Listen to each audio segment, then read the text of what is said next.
So centuries ago we have Isaiah the prophet speaking about a Prince of Peace. This was a throne name given to a king, and he was referring to King Hezekiah. He was a king of Israel who brought peace to the nation and reformed the Jewish faith. Now this king did something very interesting.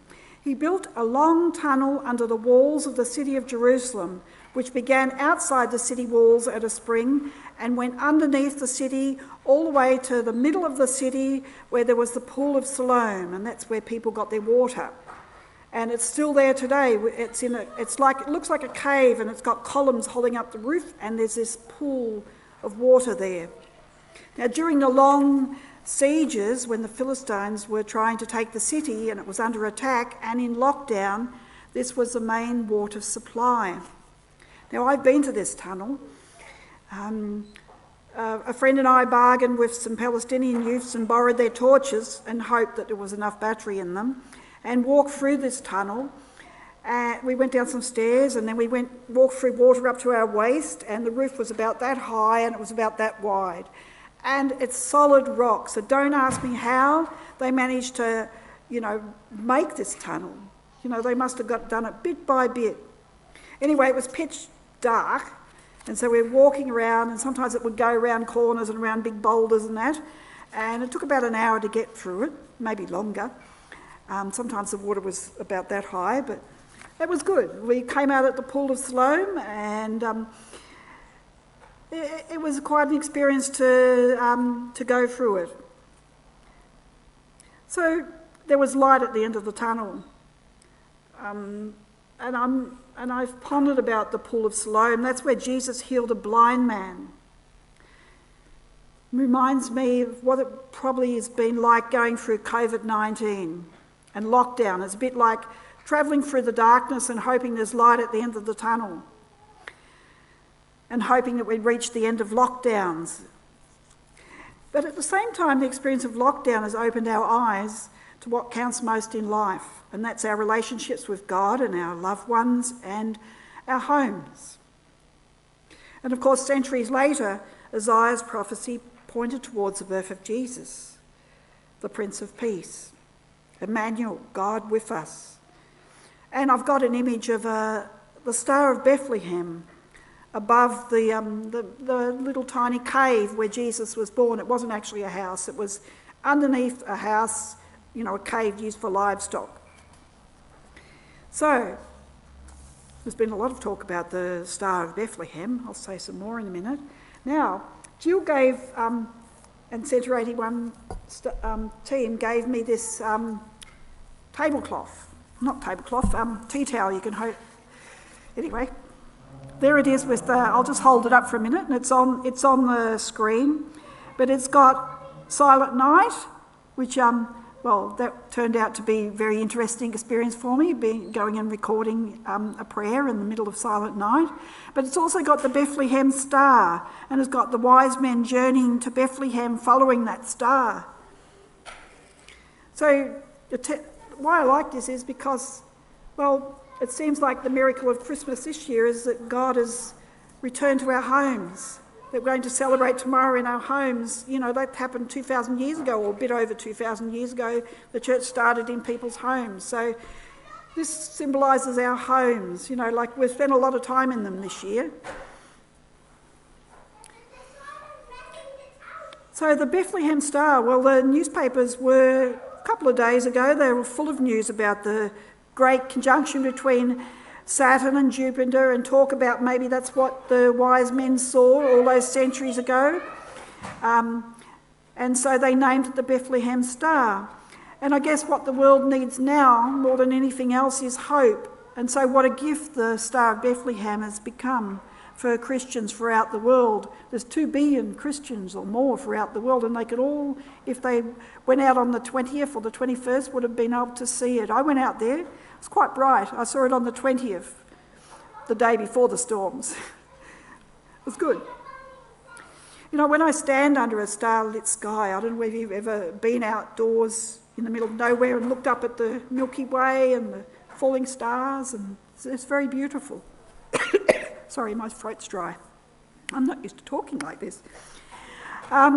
Anyway, I feel very small under a star-lit sky like that, and the world seems a bigger place than me. And we need that sense of awe. Perhaps the psalmist who wrote Psalm 8. I'm going to have to grab my water. I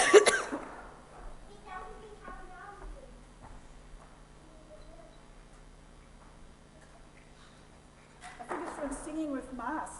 I hope you've all brought some water with you. It gets quite hot underneath. That's better. Okay, now the psalmist was wondering about God making the stars with his fingers. It's quite a lovely image. So I guess he was also wondering about why is God so mindful of us? And why does God love us so much?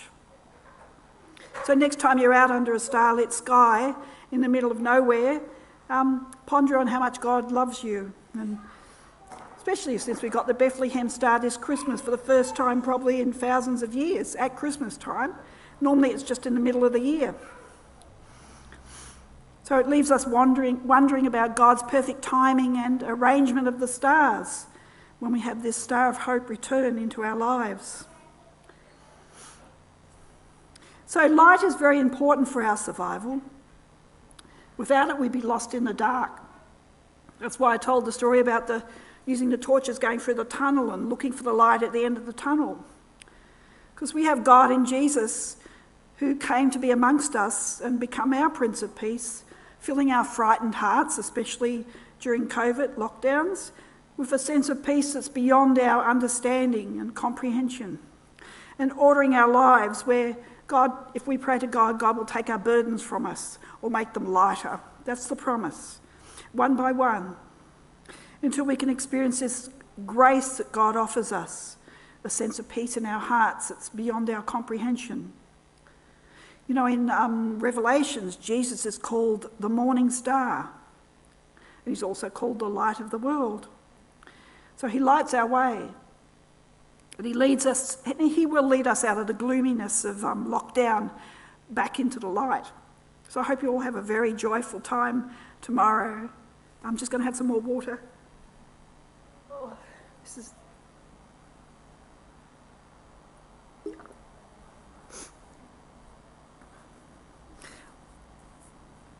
There's another thing that stands out. I don't know whether the image... There it is. The word silent night. Now, that hymn symbolises the peace that Jesus brings into our lives. The story behind that hymn is two friends lived in a village and people were really having a difficult time. So they wrote this hymn together. One of them wrote the music, one of them wrote it as a poem, and they put it together as a hymn. And they sang it together. One was on a guitar and one was singing at night, Christmas Eve at a church, and it was a gift of hope for the people. And I'm sure as they sang Silent Night, they would have forgotten about their troubles and felt joy in their hearts. We can still feel joy in our hearts even if we're doing it tough. You know, it's the same hymn, and you've probably heard this story before, sung by soldiers during World War I that brought about the Christmas truce in 1914. I don't know whether my grandfather was there when this happened. He was in the trenches in First World War. Anyway, thousands of British, Belgian, French and German troops put aside their weapons and celebrated Christmas together. So a time of peace between them began on that starry night. I'm sure all the stars were out for them. And it must have started with just one person who began singing a carol, and then everybody else joined in.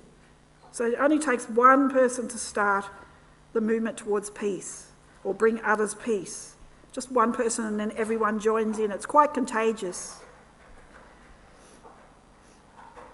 So if we're singing tonight, I hope that you all go home with a sense of peace in your hearts after singing, because singing it can fill us with peace. It can give us hope. all of us have contributed in some way, of course, to the thousands of hampers that went out to people in our community who are doing it tough this Christmas. I don't know whether you've had a chance to look at the 30-minute video of the blessing video. It's got some pictures of Box Hill staff in the medley, and you'll watch this later, and the police. I was there when they came to Centre 81 to pick up the parcels, and they all had smiles on their face. Must have really filled them with hope to hand out parcels and hampers to everybody who was really having a difficult time this Christmas and maybe not have much to eat, because a lot of people did lose their jobs. I think now people are starting to get their jobs back, which is a good thing. But lives have been touched by the generosity of all the churches of Whitehorse, because they've all contributed towards all these hampers and brought a lot of hope into the hearts of the police and the staff at Box Hill Hospital, who joined in making the blessing video, and also with the police handing out the hampers, as I said. So people's hope would have been restored by this generosity. So this humble tea towel witnesses to the miracle of Jesus born into our homes this year. That's why I'm hanging on to it, because it reminds me of my home. I spent an awful lot of time in my home this year, on Zoom, on the phone, doing a lot of sort of putting together worship. It's been a bit of a haven, really. I tried to look at the positives. It was good to go to the park this year when the whole community seemed to be out there walking in the park and trying to greet everyone. It took them about a week to get used to wearing masks, the second lockdown, but then they were doing their best to smile off their eyes and wave their hands around. I don't know whether you found that when you went for a walk. It was really, even your neighbours, you never even talked to you. Mine were greeting me. It was pretty good. So home's been a haven. So tomorrow I hope that you'll be able to sing along to the recording. There'll be a lot of hymns in it. There'll be a lot of YouTubes in it. I think this Christmas the Bethlehem star has shined over people's homes and it's throughout the whole world, and it's really reminded us all that Jesus came for us. So the Lord be with you.